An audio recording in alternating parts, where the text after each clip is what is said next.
Bank digital itu adalah transaksinya lebih semua menggunakan digital dan biasanya tidak ada kantor cabang yang banyak ya. Kantor cabang minimal satu atau dua. Nah, termasuk salah satunya Alo itu adalah 2 cabang saja gitu ya. Ada 10 bank digital terbaik yang masuk ke dalam daftar. Pertama adalah Bank Jago yang digunakan oleh 46% masyarakat Indonesia. Waktu itu tuh uang aku tiba-tiba nggak ada.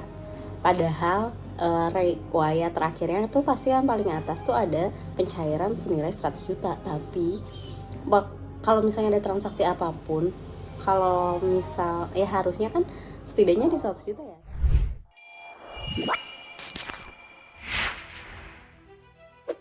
Riak-riak bank digital, masihkah momentum itu ada? Sedikit yang mengatakan momentum bank digital telah lewat. Namun benarkah demikian? Pelaku bank digital menolak menyerah. Memasuki kuartal pertama 2023, beberapa bank tetap menunjukkan keunggulannya. Cbank misalnya, berhasil cetak laba bersih sebesar 13,47 miliar, naik 58 kali lipat. Begitupun Alobank. Bahkan ia bisa dikatakan paling cemerlang di kuartal pertama 2023. Laba bersih 3 bulan pertama 2023 mencapai 90,49 miliar, tumbuh 21% year on year. Tapi beberapa bank masih memble. Kuartal pertama 2023, Bank Neo Commerce rugi sebesar 68,4 miliar. Dan Bank Aladin Syariah kerugiannya bengkak jadi 46,17 miliar dibandingkan rugi bersih periode yang sama tahun lalu sebesar 43,98 miliar. Ini artinya ada yang melanjutkan momentumnya, ada pula yang masih tersaruk-saruk mencari momentum untuk tumbuh. Tak heran Bank Neo Commerce bersiap menyusun direksi baru. Sementara Bank Jago baru berganti CEO untuk menggenjot performa. Lalu, bagaimana dengan faktor ekosistem? Apakah benar membantu performa bank digital?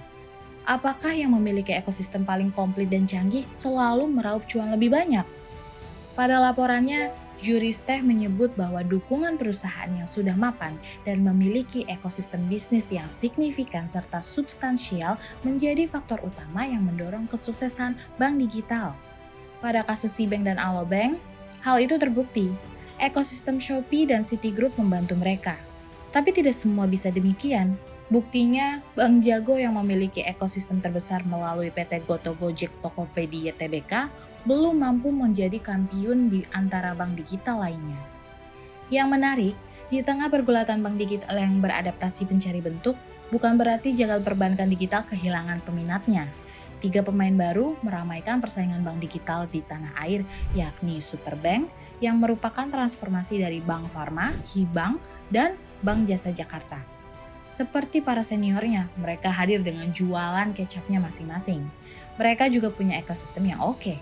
Superbank misalnya, menyasar para pelaku UMKM dengan dukungan ekosistem yang kuat, yakni Mtek Group, Grab, dan Singtel. Hibank, dahulu Bank Mayora, juga diarahkan untuk mengoptimalkan pasar UMKM dengan dukungan BNI.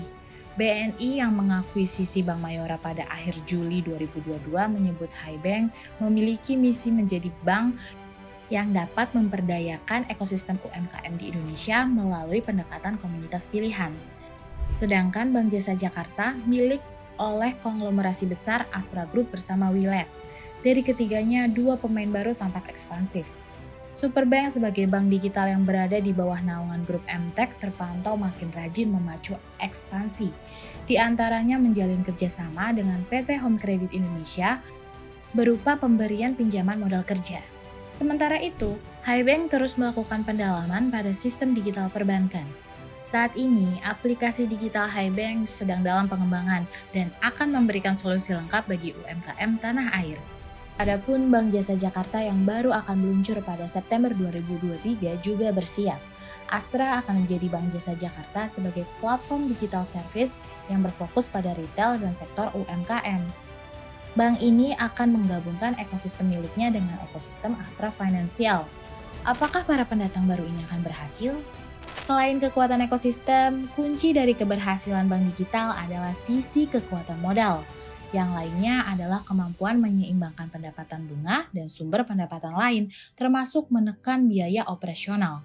Dan tentunya inovasi untuk menciptakan user engagement yang kuat. Jadi, jika ditanya, apakah momentum bank digital itu masih ada? Ya, meski tak segempita 2020-2021, dan setiap bank digital kini berlomba untuk menciptakan momentumnya masing-masing. Bahkan kalau perlu mengganti direksi agar bisa melakukan pendekatan berbeda pada pasar yang ketat ini.